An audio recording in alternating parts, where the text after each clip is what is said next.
नमस्कार, स्वागत है आप सभी का। मैं हूं आपके साथ विपिन कुमार शर्मा। यहाँ हम पढ़ रहे हैं राजस्थान का करंट अफेयर्स, जिसमें जनवरी से सितंबर हमारा समाप्त हुआ। अभी हमने स्टार्ट किया हुआ है, यानी अभी जो चल रहा है वो है अक्टूबर से नवंबर, जिसमें योजनाएं, कार्यक्रम, नीतियां, अभियान ये समाप्त हुआ। और कल की क्लास में हमने पढ़ा था रिपोर्ट, मुद्दे, चर्चित स्थल और घटनाएं, उसमें एक क्लास समाप्त हो चुकी है। और आज की क्लास के साथ ये सेकंड टॉपिक भी, यानी कि रिपोर्ट, मुद्दे, चर्चित स्थल और घटनाएं समाप्त हो जाएगा। इसके साथ ही कल की क्लास में आपको कुछ टेक्निकल एरर्स आई थी। आपने बताया कि वीडियो ठीक से नहीं चल रहा है या बीच में वीडियो कट के चल रहा है। तो ऐसा अगर कुछ होता है या कोई टेक्निकल फॉल्ट होता है तो आप एक बार के लिए वीडियो छोड़ दें, केवल कमेंट डाल के छोड़ दें कि ऐसी कोई एरर आ रही है। तो यहाँ से हम ठीक करके उसको वापस थोड़ी देर में नॉर्मल कर देंगे, जैसा कि कल हुआ भी। इसके अलावा आप में से कई लोगों ने कहा कि कोई ब्लैक पट्टी बीच में आ रही है, तो हम लोग भी यहाँ काफ़ी देर तक ढूंढते रहे कि कौन सी ब्लैक पट्टी आ रही है। बाद में मुझे पता चला वो ब्लैक पट्टी दरअसल कोई ब्लैक पट्टी नहीं है, वो एक सबटाइटल वाला कैप्शन आपका ऑन रह गया होगा। सामान्यतः मैं उसे आपको समझाने के लिए बता देता हूँ। ये मैंने मेरे मोबाइल का स्क्रीनशॉट लिया हुआ है। यहाँ आप जो देखते हो ये आइकन किसके लिए होता है, ताकि आप अपनी वीडियो की क्वालिटी सेट कर पाएँ। और इसके पास में जो आइकन होता है, इससे आप वो ब्लैक पट्टी जिसको आप कह रहे हैं, यानी कि नीचे सबटाइटल वाली जो चीज़ आ रही होगी, उसको आप आराम से ऑफ कर सकते हैं। तो ऐसी चीज़ों के लिए परेशान ना हो। अब शुरुआत करते हैं आज की क्लास का। सबसे पहला क्वेश्चन क्या है कि रीको क्षेत्रों में स्थापित उद्योगों के लिए संचालित एमनेस्टी स्कीम का उद्देश्य है, यानी कि उद्देश्य क्या है। ऑप्शन 1, बंद पड़ी औद्योगिक इकाइयों को पुनर्जीवित करना। बी, राज्य के दलित व आदिवासी वर्ग के युवाओं को स्वरोजगार हेतु सहायता देना। सी, महिला उद्यमियों को ऋण प्रदान करने हेतु एक फंड की स्थापना करना। या फिर राज्य के सूक्ष्म, लघु व मध्यम उद्योगों को विकसित करने हेतु ऋण अनुदान देना। इसमें से कई योजना ऐसी हैं, यानी कि जो हर ऑप्शन है किसी न किसी योजना का उद्देश्य है। कई उसमें से आपने पढ़ी है, जैसे कि अभी धीरे धीरे आपको याद आता जाएगा। राज्य के दलित आदिवासी वर्ग के युवाओं को रोजगार हेतु सहायता, ये कौन सी योजना थी? ये हमने पढ़ी थी डॉक्टर भीमराव अंबेडकर राजस्थान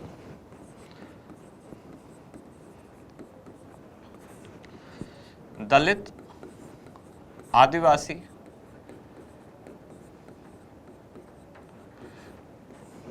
उद्यम प्रोत्साहन योजना।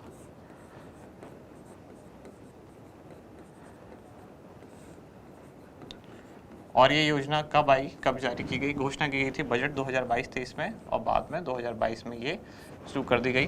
कौन सी योजना? राज्य के दलित व आदिवासी वर्ग के युवाओं को स्वरोजगार हेतु जिसका आर्थिक सहायता देना उद्देश्य है, वो है डॉक्टर भीमराव अंबेडकर राजस्थान दलित आदिवासी उद्यम प्रोत्साहन योजना, यानी कि बी ऑप्शन इसका उत्तर नहीं है। सी क्या है?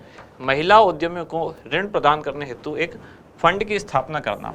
इसके लिए एक फंड की जो स्थापना की गई, उसका नाम क्या रखा गया? पूरा नाम तो बहुत बड़ा है, नाम है महिला निधि। सामान्य में कह सकता हूँ महिला निधि क्रेडिट कोऑपरेटिव फंड, ऐसे करके इसकी स्थापना की गई थी। यानी कि ऑप्शन सी भी नहीं है। और ये कहाँ से प्रेरित था, कौन से राज्य से? ये था तेलंगाना के साथ समझौता किया गया राजस्थान सरकार द्वारा, और महिला फंड की या महिला निधि की स्थापना राजस्थान में की गई। डी ऑप्शन है राज्य के सूक्ष्म, लघु व मध्यम उद्योगों को विकसित करने हेतु ऋण अनुदान देना।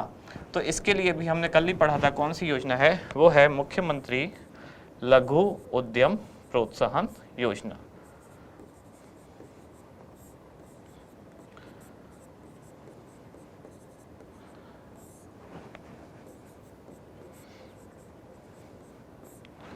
अब इस योजना की डेट को लेके भी बहुत सारे लोग कंफ्यूज हैं, और होना भी लाजमी है, क्योंकि दो अलग अलग प्लेटफॉर्म पर दो अलग अलग डेट इसकी लिखी हुई है। कौन सी?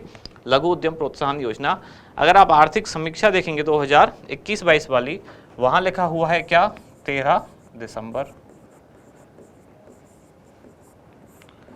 2019। कौन सी योजना की बात कर रहा हूँ? लघु उद्यम, मुख्यमंत्री लघु उद्यम प्रोत्साहन योजना। आर्थिक समीक्षा में डेट दी हुई है 13 दिसंबर 2019। लेकिन जो सूचना एवं जनसंपर्क विभाग है, यानी कि DIPR, साथ ही जो उद्योग एवं वाणिज्य विभाग है, उसका एक ऑफिशियल नोटिफिकेशन है जिसमें लिखा हुआ है कि योजना 17 दिसंबर 2019 से शुरू होगी। ये लिखा हुआ है आर्थिक समीक्षा में, ये लिखा हुआ है उद्योग एवं वाणिज्य विभाग के एक अधिसूचना में यानी कि एक नोटिफिकेशन में। लेकिन वो जो नोटिफिकेशन जिस दिन को जारी किया गया है उस नोटिफिकेशन की डेट है 13 दिसंबर 2019। तो दो जगह अलग अलग चीज़ है। और उद्योग एवं सूचना एवं जनसंपर्क विभाग की जो साइट है वहाँ 17 दिसंबर 2019 है, आर्थिक समीक्षा में 13 दिसंबर 2019 है, और ये जो नोटिफिकेशन आया वो भी 13 दिसंबर का है। तो कई बार कई एग्जाम में आर्थिक समीक्षा को ज़्यादा ऑथेंटिक मानते हैं। तो आर्थिक समीक्षा वाली डेट इसलिए मैंने लिखा था, साथ में ब्रैकेट में भी लिखा था कल सुजास वाली क्लास में कि ये आर्थिक समीक्षा 2021-22 के अनुसार है। कौन सी डेट? 13 दिसंबर 2019। लेकिन उद्योग एवं वाणिज्य विभाग की जो वेबसाइट है उस पर जो ऑफिशियल नोटिफिकेशन जारी किया गया है वो नोटिफिकेशन की डेट तो 13 दिसंबर है, लेकिन उसमें लिखा हुआ है कि योजना 17 दिसंबर 2019 से शुरू होगी।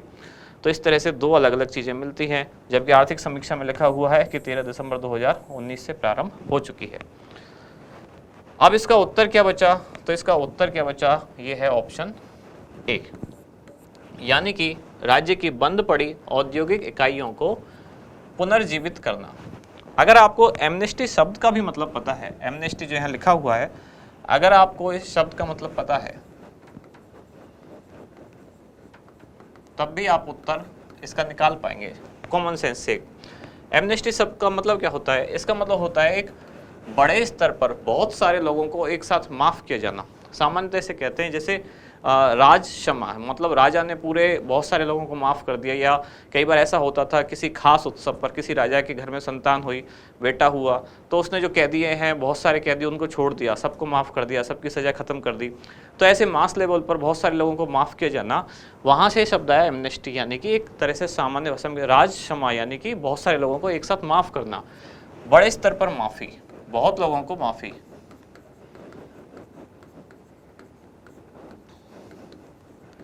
अब इसका मतलब यहाँ क्या हुआ एमनेस्टी स्कीम में? इसका मतलब क्या हुआ? अब इसका आपको ये समझ में आया है सरकार द्वारा बड़े स्तर पर कोई माफ़ी की जा रही है। जैसे कई बार किसानों का जो ऋण है सरकार उसको माफ़ करती है बड़े स्तर पर, तो उसको भी एक तरह से कह सकते हैं। लेकिन अब इसमें किसान तो था ही नहीं ऑप्शन में कहीं ऐसा, या माफ़ करने जैसा क्या है यहाँ, तो औद्योगिक इकाई ही एक ऑप्शन बचता है। अब इसमें क्या था? दरअसल सरकार द्वारा 1990 से 98 यानी कि 8 साल तक एक स्कीम शुरू की गई। इसमें क्या किया गया था कि सरकार द्वारा नई इकाइयों को स्थापना के लिए, उद्योग स्थापना के लिए अनुदान दिया गया, एक तरह का उनको पैसा दिया गया, और शर्त केवल एक थी कि 5 साल तक कम से कम उनको अपनी औद्योगिक इकाई में उत्पादन बनाए रखना है। कितने साल? 5 साल। लेकिन इस शर्त को बहुत सारी जो इकाइयाँ थी जो नई बनी वो पूरी नहीं कर पाई, यानी कि 5 साल से पहले ही उन्होंने उत्पादन बंद कर दिया। अब इससे क्या हुआ? सरकार ने जो उनको आर्थिक सहायता दी थी, जो मदद दी थी, वो सरकार का पैसा अटक गया।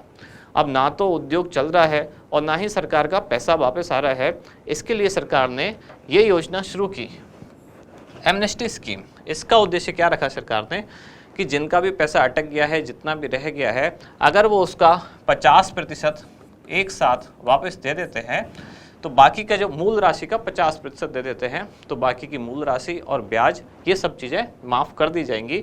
इसी योजना को कहा गया एमनेस्टी स्कीम। इससे क्या होगा? अगर सरकार ये सारी चीज़ें माफ़ कर देगी तो क्या होगा कि कुछ इकाइयाँ उनमें से ऐसी कंडीशन में हैं जो वापस संचालित हो सकती हैं। यही सरकार का उद्देश्य है कि जो बंद पड़ी औद्योगिक इकाइयाँ हैं वो पुनर्जीवित हो जाएं, ताकि राज्य का जो औद्योगिक विकास है वो गति पकड़ सके, साथ ही साथ सरकार का भी जो फंसा हुआ पैसा है वो एक तरह से वापस आ सके। तो क्या होगा उत्तर? बंद पड़ी औद्योगिक इकाइयों को पुनर्जीवित करना। एमनेस्टी शब्द से ही आप पूरी योजना का मतलब समझ सकते हैं। अगला क्वेश्चन क्या है?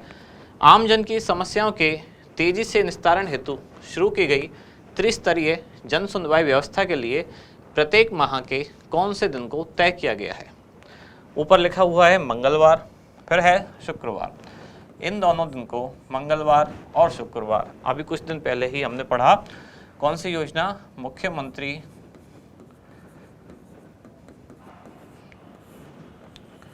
बाल गोपाल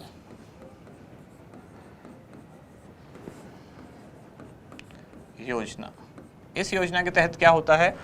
मंगलवार और शुक्रवार को स्कूल के जो बच्चे हैं, कौन से? कक्षा 1 से लेकर 8,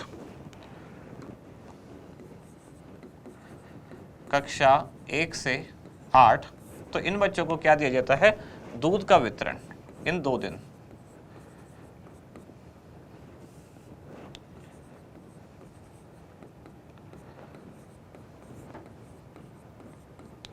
मुख्यमंत्री बाल गोपाल योजना, और किस दिन शुरू हुई है, ये योजना शुरू हुई अभी अभी यानी कि 29 नवंबर 2022। इसी के साथ एक और योजना शुरू हुई थी, मुख्यमंत्री निशुल्क यूनिफॉर्म वितरण योजना। तो यानी कि मंगलवार और शुक्रवार तो नहीं है उत्तर। नीचे लिखा हुआ है शनिवार। इस दिन भी विद्यालयों से संबंधित कोई खास प्रोग्राम संचालित होता है जिसका नाम है नो बैग डे। ये क्या होता है, हर शनिवार को स्कूलों में बच्चों को बैग नहीं लाना, उसको नो बैग डे घोषित किया गया। और इसी नो बैग डे के दौरान यानी कि हर महीने के तीसरे शनिवार को, हर शनिवार को तो नो बैग डे, लेकिन हर महीने के तीसरे शनिवार को कौन सा प्रोग्राम, ये प्रोग्राम है जिसका नाम है चेस इन स्कूल, यानी कि विद्यालयों में शतरंज का आयोजन होगा। चेस इन स्कूल कार्यक्रम। फिर उत्तर क्या बचा, उत्तर बचा इसका सी यानी कि गुरुवार। आमजन की समस्याओं के तेजी से निपटारण हेतु एक योजना शुरू की गई जिसका नाम है त्रिस्तरीय जन सुनवाई व्यवस्था। हर गुरुवार को जन सुनवाई की जाएगी। अब इसमें भी 3 अलग अलग इसके निर्धारित किए गए, जैसे कि हर महीने के पहला गुरुवार जो होगा, पहले गुरुवार को होगी एक सुनवाई, और वो किस स्तर की होगी, पहले गुरुवार को होगी ग्राम पंचायत स्तर पर।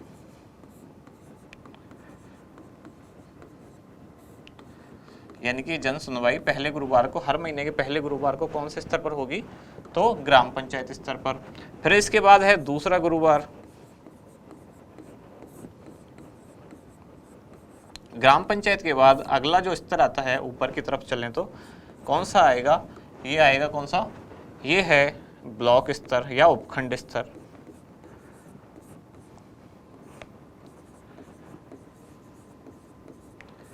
फिर जो तीसरा गुरुवार है महीने का,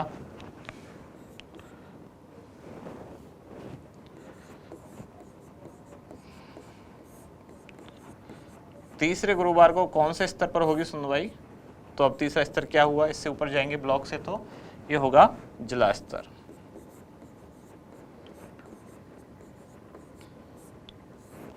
इस तरह से 3 स्तर पर, यानी कि गुरुवार को, हर महीने के 3 गुरुवार को, पहले गुरुवार को ग्राम पंचायत स्तर, दूसरे गुरुवार को ब्लॉक या उपखंड स्तर, और तीसरे गुरुवार को जिला स्तर पर सुनवाई की जाएगी। इसके लिए कौन सी एक समिति बनाई गई जिसका नाम था, समिति बनाई गई जिसका नाम था जन अभियोग निराकरण, जन अभियोग निराकरण समिति। और इसके अध्यक्ष कौन थे, तो इसके अध्यक्ष बनाए पुखराज पाराशर।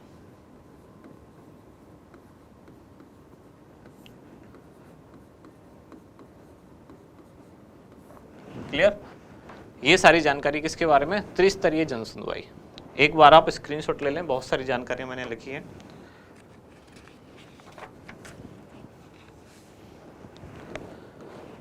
अगला प्रश्न है, महिला सशक्तिकरण की दिशा में कदम उठाते हुए हाल ही में कौन से विभाग द्वारा प्रत्येक संभाग के क्षेत्रीय कार्यालयों में एक पिंक डिवीजन की शुरुआत करने का निर्णय लिया गया। कौन सा डिवीजन, इसका नाम दिया गया पिंक डिवीजन। विभाग के नाम लिखे हुए हैं, जैसे कि पुलिस विभाग, जन स्वास्थ्य अभियांत्रिकी विभाग, महिला एवं बाल विकास विभाग, या फिर विद्युत विभाग। एक बात समझते हैं पहले कि ये पिंक डिवीजन क्या है। पिंक डिवीजन का मतलब यहाँ इस क्वेश्चन में है कि ऐसा कार्यालय जहाँ सभी जो कर्मचारी हैं उस कार्यालय में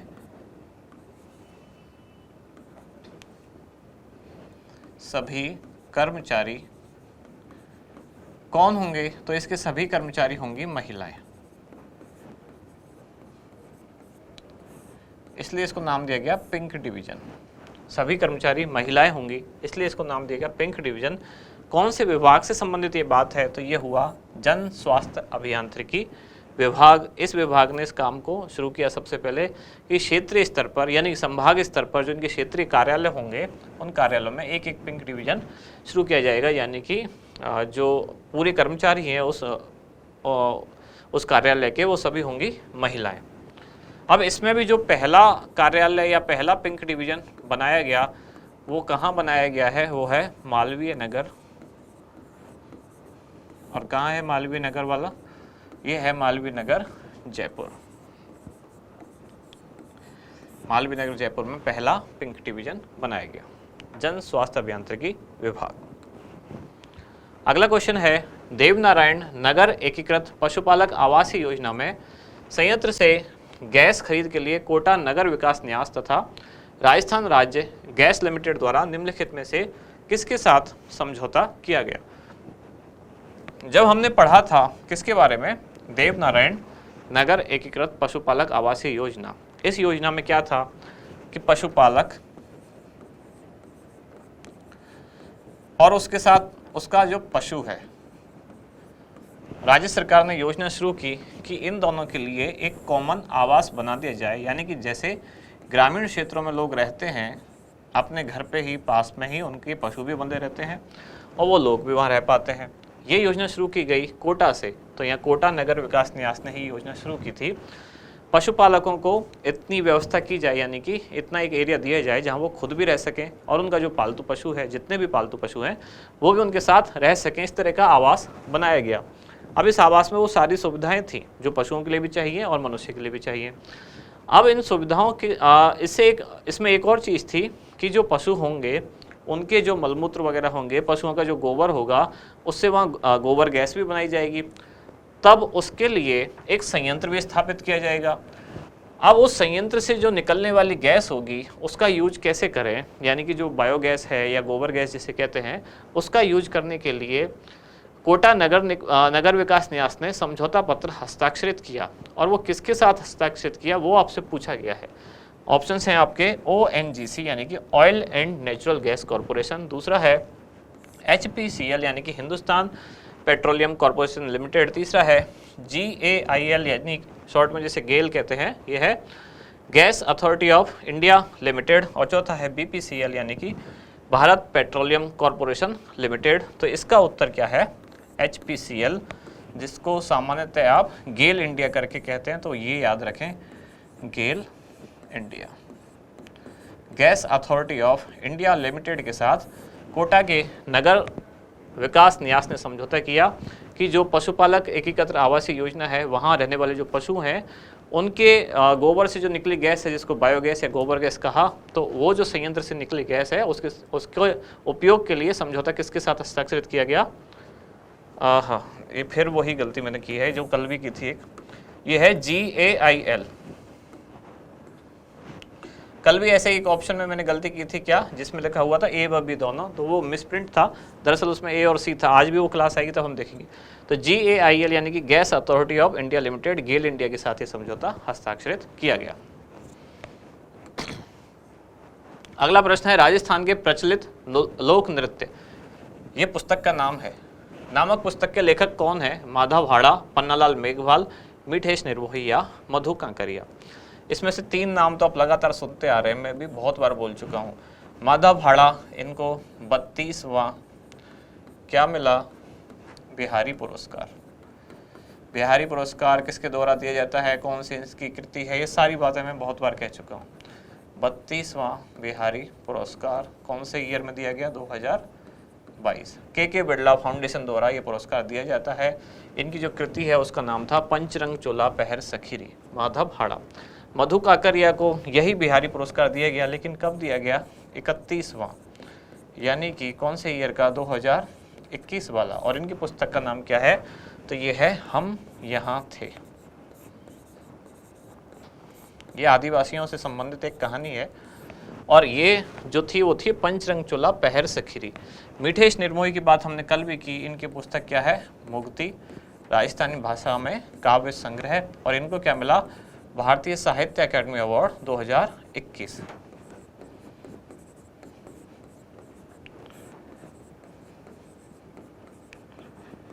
भारतीय साहित्य अकादमी पुरस्कार कौन सा? 2021 वाला। तो उत्तर क्या बच्चा? पन्नालाल मेघवाल। इनकी कृति कौन सी, यानी इनकी पुस्तक राजस्थान के प्रचलित लोक नृत्य, ये इसके लेखक हैं। South Asian geo science conference geo India 2022 के 5वें संस्करण का आयोजन निम्नलिखित में से कौन से स्थान पर किया गया? ये क्वेश्चन इंपॉर्टेंट है। इंपॉर्टेंट क्यों है? क्योंकि ऐसी जो चीज़ें जहां अंतर्राष्ट्रीय स्तर की कोई संस्थाएं आती हैं, कोई देश आते हैं, तो वो पूछा जाता है कहाँ आयोजित हुआ। इसमें अमेरिका के साथ नॉर्वे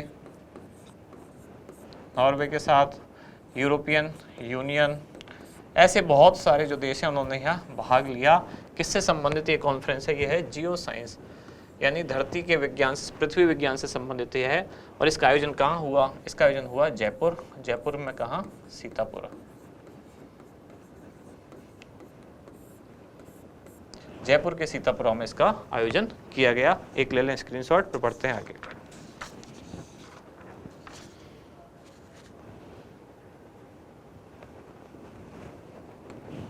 अगला प्रश्न है, विश्व का सबसे बड़ा विंड सोलर प्लांट कहाँ स्थापित किया गया? विंड और सोलर दो चीज लिखी गई है यहाँ। विंड का मतलब पवन ऊर्जा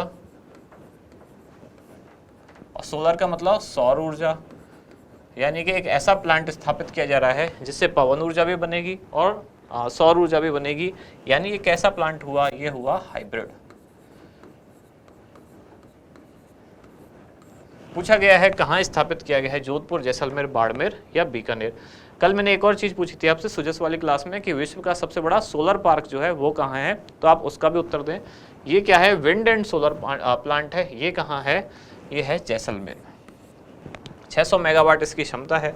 और किसके द्वारा स्थापित किया जा रहा है ये? तो अडानी ग्रुप जो है, Adani green energy limited.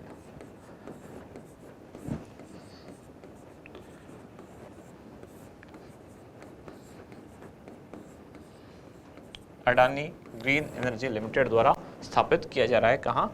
Jaisalmer में। इससे पहले भी जैसलमेर में एक और पार्क अडानी ग्रुप द्वारा ही स्थापित किया गया था। ये उसके बाद दूसरा है अडानी द्वारा। अगला क्वेश्चन है, बीकानेर के पूगल में बनाए जा रहे सोलर पार्क हेतु राजस्थान विद्युत उत्पादन निगम लिमिटेड द्वारा इनमें से किसके साथ समझौता किया गया है? गेल इंडिया, एनटीपीसी, भारत पेट्रोलियम या कोल इंडिया। 2-3-4 चीज़ें तो आपको बताई जा रही हैं। जैसे बीकानेर के पूगल में बनाया जा रहा है, हो सकता है आपसे क्वेश्चन इस तरह से पूछा जाए, कहाँ बनाया जा रहा है? समझौते में एक पार्टी कौन है? राजस्थान विद्युत उत्पादन निगम लिमिटेड। पूछा गया है कि दूसरी पार्टी कौन है? गेल इंडिया, एनटीपीसी, भारत पेट्रोलियम या कोल इंडिया। तो इसका उत्तर है कोल इंडिया। क्या है समझौता? इन दोनों के समझौते के द्वारा एक 2000 मेगावाट का पार्क बनाया जाएगा बीकानेर के पूगल में। इस 2000 में से जो 1190 मेगावाट है उसका उत्पादन कौन करेगा? कोल इंडिया, इसके द्वारा। और बचा कितना बचा? तो बचा 810 मेगावाट। तो इस 810 का कौन करेगा? ये राजस्थान विद्युत उत्पादन निगम लिमिटेड। इस तरह से कुल 2000 मेगावाट क्षमता का एक पार्क स्थापित किया जा रहा है, सोलर पार्क। कहाँ? बीकानेर के पूगल में। बढ़े आगे। अगला प्रश्न है, राज्य बजट 2022-23 में की गई घोषणा की अनुपालना में निम्नलिखित में से कौन से स्थान पर नागरिक प्रशिक्षण संस्थान खोला जा रहा है? अब ये नागरिक प्रशिक्षण संस्थान यानी कि किस चीज़ का प्रशिक्षण दिया जाएगा यहाँ? तो यहाँ आपदा राहत और बचाव। अगर कोई आपदा आती है अचानक, चाहे मानव जनित हो चाहे प्राकृतिक आपदा हो, तब उसमें हमेशा एनडीआरएफ या एसडीआरएफ या पुलिस या फायर ब्रिगेड इन्हीं का इंतजार ना किया जाए। आम नागरिकों को भी आपदा से बचने के सामान्य उपाय आते हों। जैसे कि कई बार चिकित्सा विभाग में हम कहते हैं कि फर्स्ट एड यानी कि जो प्राथमिक उपचार है वो हर व्यक्ति को आना चाहिए। ऐसे ही ये आपदा राहत का एक तरह से फर्स्ट एड है यानी कि प्राथमिक उपचार है। तो सामान्य नागरिकों को भी सरकार ये सिखाने के लिए एक संस्थान खोल रही है। और ये संस्थान कहाँ खोला जा रहा है? जयपुर में, जयपुर के दौलतपुरा में। जयपुर के दौलतपुरा में खोला जा रहा है। ऑक्सीजोन सिटी पार्क निम्नलिखित में से कौन से शहर में बनाया जाएगा? क्या नाम है? Oxyzone city park. सीधा सा उत्तर है इसका तो कोटा। ऐसा ही एक सिटी पार्क बनाया जा रहा है, ऐसा नहीं इससे अलग है, वो है सिटी पार्क, जिसका अभी अभी मुख्यमंत्री द्वारा उद्घाटन किया गया। ये कहाँ बनाया गया है? मानसरोवर। और ये मानसरोवर कहाँ है? ये है जयपुर। तो सिटी पार्क का उद्घाटन हुआ है जयपुर और ऑक्सीजन सिटी पार्क बनाया जा रहा है कोटा। आज आप देख पा रहे हैं क्वेश्चन 10 से ज़्यादा है, 15 क्वेश्चन है। इसके साथ आज की क्लास, रिपोर्ट वाली क्लास जो है, रिपोर्ट मुद्दे घटनाएं वाली, वो समाप्त हो जाएगी, इसलिए 15 क्वेश्चन रखे गए हैं। राजस्थान में बनाए जाने वाले ब्लॉकचेन सेंटर ऑफ एक्सीलेंस हेतु तकनीकी सहायता लेने के लिए राज्य सरकार ने निम्नलिखित में से किस संस्थान के साथ MOU यानी कि मेमोरेंडम ऑफ अंडरस्टैंडिंग यानी कि समझौता पत्र हस्ताक्षरित किया? IIT Jodhpur, MNIT Jaipur, BITS यानी कि बिट्स है, बिट्स पिलानी, और IIIT कोटा। इसका उत्तर है IIIT। ये क्वेश्चन मैंने सुजस वाली क्लास में डाला था और मुझसे ये गलत हो गया था वहाँ, यानी कि लिखने में गलती हुई थी। और वो गलती क्या थी? इसमें 3 आए हैं और फिर टी है, मैंने इसको केवल IIT लिख दिया था। IIT नहीं है, IIT तो केवल जोधपुर में है राजस्थान में। IIT कोटा, IIT की फुल फॉर्म क्या है यहाँ? Indian institute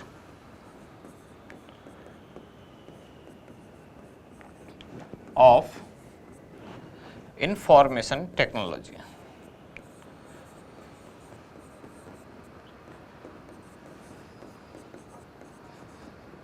Indian institute of information technology यानी कि सूचना तकनीक वाला जो संस्थान है, कहाँ है?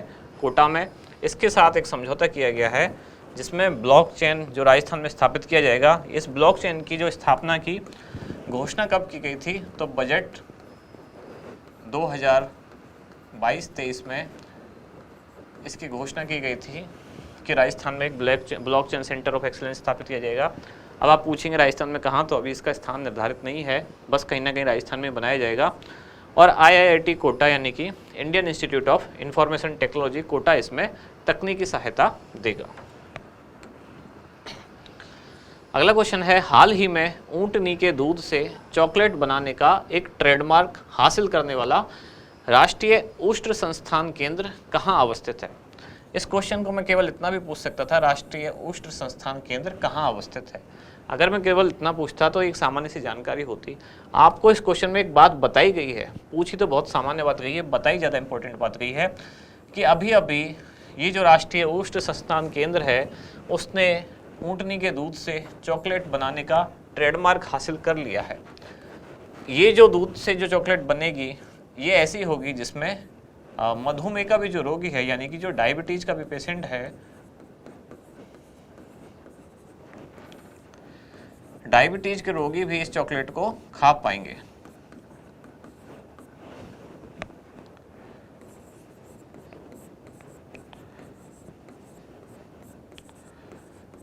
कोका पाउडर, बाकी जो चीज़ें होती हैं, मिल्क की जगह जो मिल्क लिया गया है वो ऊँटनी का दूध है। और ये संस्थान कहाँ है? तो ये तो आपको पता ही होगा, ये बीकानेर में है, राष्ट्रीय उष्ण संस्थान। यहाँ केवल ये नहीं पूछा गया है उष्ण संस्थान कहाँ है, आपको ये बात बताने के लिए क्वेश्चन लिखा गया है। इसका मतलब जो सेंटेंस इस तरह से फ्रेम किया गया है ताकि आप एक जानकारी याद भी रखें कि इस संस्थान को अभी अभी ऊँटनी के दूध से चॉकलेट बनाने के लिए ट्रेडमार्क हासिल हुआ है और इससे जो चॉकलेट बनेगी उसको डायबिटीज़ के जो रोगी हैं वो भी खा सकते हैं। जोधपुर के मेडिकल डिवाइस पार्क में बनाए जा रहे कॉमन फैसिलिटी सेंटर लैब को ये भी बजट घोषणा है किस राज्य के मेड टेक जोन यानी कि मेडिकल टेक्नोलॉजी जोन की तर्ज पर विकसित किया जा रहा है? आंध्र प्रदेश, तेलंगाना, तमिलनाडु या केरल। अगर किसी राज्य के साथ राजस्थान का समझौता है या किसी राज्य से प्रेरित होकर कोई चीज़ यहाँ शुरू की जा रही है या किसी राज्य की तर्ज पर यानी कि जैसा वहाँ है वैसा यहाँ शुरू किया जा रहा है, इस तरह के क्वेश्चन पूछे जा रहे हैं। देखा मैंने अभी, जैसे कि फर्स्ट ग्रेड एग्जाम में पूछा गया, तेलंगाना के साथ समझौता करके राजस्थान सरकार ने राजस्थान में क्या शुरू की? महिला निधि। ये पूछा जा चुका है। तमिलनाडु के साथ या तमिलनाडु के तर्ज पर राजस्थान में कौन सी योजना शुरू हुई है? वो है चिरंजीवी। कौन सी चिरंजीवी? जीवन रक्षा। यानी जिसमें सड़क दुर्घटना में घायल व्यक्ति को अस्पताल पहुंचाने पर सरकार द्वारा पुरस्कार दिया जाता है। ये तमिलनाडु से प्रेरित होकर राजस्थान में है। और कौन सा मेडिटेक, ये है आंध्र प्रदेश का जो मेडिटेक जोन है वहाँ से प्रेरित होकर या उसी की तर्ज पर राजस्थान के जोधपुर में भी मेडिकल डिवाइस पार्क में बनाया जा रहा है कॉमन फैसिलिटी सेंटर लैब।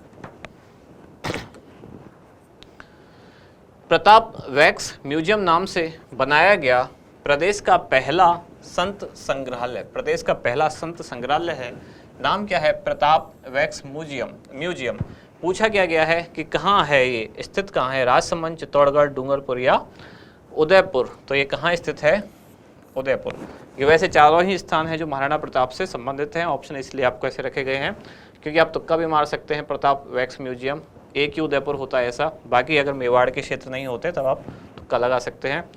तो उदयपुर, और उदयपुर में भी कहाँ? उदयपुर के समोर बाग, यहाँ ये बनाया जा रहा है।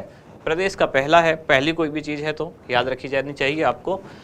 और यहाँ जो 65 संत हैं उनके बारे में जानकारी, यानी कि उनको आप देख भी सकते हैं। उनकी जो संग्रहालय में देखने का मतलब वहाँ उनके कुछ पुतले होंगे या फिर उनकी कृतियाँ होंगी या फिर उनकी जो जीवन की विभिन्न घटना है उन पर आधारित कुछ कलाकृतियाँ बनाई गई होंगी। इस तरह की चीज़ होंगी जो कहाँ स्थापित की जाएगी? उदयपुर के समोर बाग में। और लास्ट क्वेश्चन आज की क्लास का, कला एवं डिजिटल इमर्शन उत्कृष्टता केंद्र की स्थापना कहाँ की गई है? यहाँ, और इसकी कहाँ की गई है? कला, आर्ट एंड कल्चर से संबंधित है। कला एवं डिजिटल इमर्शन, दो चीज़ हैं, एक तो आर्ट भी है और डिजिटल इमर्शन भी है। इसकी स्थापना की गई है IIT जोधपुर। ठीक है, यहाँ समाप्त होती है आज की क्लास। अब ये कल की हम एक बार रिवाइज कर लेते हैं। कल पहला क्वेश्चन क्या था? आर्थिक एवं सांख्यिकी निदेशालय राजस्थान द्वारा जारी सतत विकास लक्ष्य रिपोर्ट 2021-22 के अनुसार निम्नलिखित में से कौन सा जिला शीर्ष पर रहा? अब ये जो रिपोर्ट है 2021-22 की है, मैंने आपको बताया था आपकी जो बुकलेट है उसमें जो पुरानी वाली रिपोर्ट है यानी कि 2020-21 वाली, जिसमें कोटा, चूरू और झुंझुनू है। और अब जो नई आ चुकी है 2021-22 वाली, उसमें जयपुर, नागौर और झुंझुनू है। तो आपको दोनों ही याद रखनी है, दोनों में से कोई भी चीज़ पूछी जा सकती है। एक साल पुराने आंकड़े भी पूछे जा सकते हैं, कोटा, चूरू और झुंझुनू। ये जो अब जारी की गई यानी कि 2021-22 वाली, ये है SDG 3.0। आपके बुकलेट में कुछ भी नहीं लिखा हुआ है, यानी कि 3.0 या 2.0 नहीं लिखा गया है। तो जो ये वाली थी ये है 2.0 जो आपके पास है। 3.0 जो अब जारी की गई है उसमें जयपुर फर्स्ट है। और राजस्थान की परफॉर्मेंस क्या रही? तो राजस्थान परफॉर्मर कैटेगरी में रहा, जिसका स्कोर कितना था? 57.58। यहाँ मैंने ये बताया था कि इसमें परफॉर्मर, अचीवर, फ्रंट रनर ये क्या है? तो अचीवर जिसका स्कोर 100, फ्रंट रनर जिसका स्कोर 65 से 99.9, परफॉर्मर जिनका स्कोर 50 से 64.99 और एस्पिरेंट्स मतलब 0 से 49।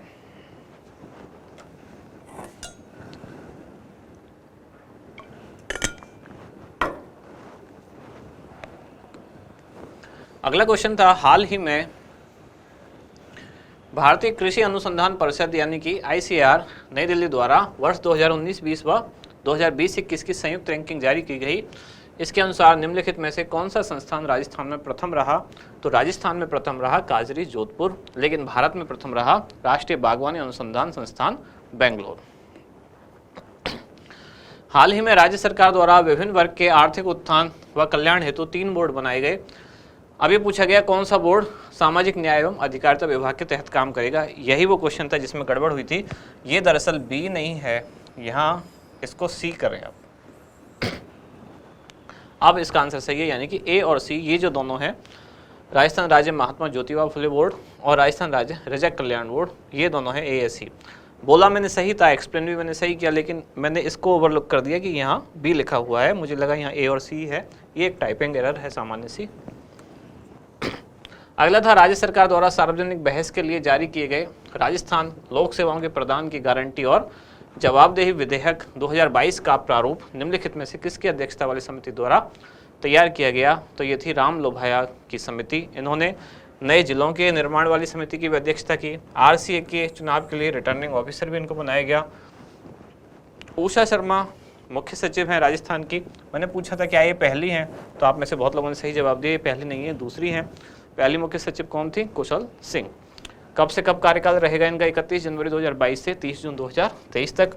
उर्मिला राजौरिया ये IAS ऑफिसर है जिनको राजफेड का प्रबंध निदेशक बनाया गया। और नीना सिंह राजस्थान कैडर की ऐसी पहली IPS ऑफिसर हैं, महिला IPS ऑफिसर, जो डायरेक्टर जनरल यानी DG रैंक तक पहुंची। मूलतः ये कहाँ की है? तो बिहार की रहने वाली हैं और वर्तमान में CISF में ADG पद पर या ADG पद पर कार्यरत है। गीरवाणी ऐप का संबंध किस क्षेत्र से है? ये संस्कृत शिक्षा से संबंधित है, इमरान खान द्वारा डेवलप किया गया। और डॉक्टर BD कल्ला जो शिक्षा मंत्री हैं, उन्होंने महाराजा संस्कृत विद्यालय में इसको लॉन्च किया। राजस्थानी फिल्म डेजर्ट डेजी जिसका चयन एम्स्टर्डम फ्रीडम फिल्म फेस्टिवल हेतु किया गया, निर्देशक कौन है इसके? तो डॉक्टर राजीव कुमार। आनंद सिंह चौहान निर्देशक हैं वॉशिंग मशीन फिल्म के, जो कन्या भ्रूण हत्या से संबंधित है। Jaipur international film festival 14th जो संस्करण था उसमें इसको अवार्ड भी मिला। केसी मालू इनको राजस्थान रत्न अवार्ड मिला और ये बीना कैसेट कंपनी के मालिक हैं। मिठेश निर्मोही इनकी बात हमने आज भी की। मुक्ति इनकी कृति है, राजस्थानी भाषा में लिखा हुआ काव्य है जिसको भारतीय साहित्य अकेडमी अवार्ड 2021 मिला। प्रदेश को भिक्षावृत्ति से मुक्त करने हेतु कब की डेडलाइन रखी गई है? तो 26 जनवरी 2023। पर्सन विद डिसेबिलिटी ऐप यानी कि PWD 2.0 इसका उद्देश्य क्या है? दिव्यांगजनों को निर्वाचन से जोड़ना। सरकारी विद्यालय में गणित और विज्ञान की प्रभावी पढ़ाई कराने हेतु राजस्थान सरकार द्वारा किसके साथ समझौता किया गया? तो ये है एडुइज फंड टेक्नोलॉजी और सोर्टिंग हेड टेक्नोलॉजी, A और B दोनों। इस तरह के कल को 2 क्वेश्चन थे, इसलिए ये मिस्टेक हुई है कि A और B ऐसा ही सेम वहाँ लिख दिया गया A और B, जबकि वहाँ था A और C। तो ये जो सोर्टिंग हेड टेक्नोलॉजी किसकी कंपनी है? ये मतलब अनअकैडमी इसकी पेरेंट कंपनी है, उसकी ये सब्सिडरी है। राजस्थान सरकार की तरफ से किसने समझौता किया? तो राजस्थान स्कूल शिक्षा परिषद। लास्ट क्वेश्चन है, राज्य सरकार द्वारा हाल ही में फिल्म ए जिंदगी को कर मुक्त कर दिया गया, ये किस विषय पर आधारित है? तो ये अंगदान पर आधारित फिल्म है जिसके निर्देशक कौन है? अनिर्माण। वॉशिंग मशीन किस पर आधारित है? कन्या भ्रूण हत्या। तो इसी के साथ आज की क्लास भी समाप्त हो जाती है और टॉपिक समाप्त हो जाता है कौन सा? रिपोर्ट, मुद्दे, चर्चित स्थल और घटनाएं। तो जो अब हमारी अक्टूबर-नवंबर वाली मैगजीन है, अब वो लगभग आधी या आधी से लगभग थोड़ी ज़्यादा ही हो चुकी है। इसके बाद अब नेक्स्ट क्लास में हम शुरू करेंगे क्या, जिसमें कुछ प्रमुख नियुक्तियां हैं, कुछ व्यक्तित्व हैं और फिर पुरस्कार, सम्मान, खेल खिलाड़ी। केवल अब यही चीज़ इस बुकलेट में बचती है। तो आज की क्लास रखते हैं यहीं तक, अब मिलते हैं अगली क्लास में। धन्यवाद।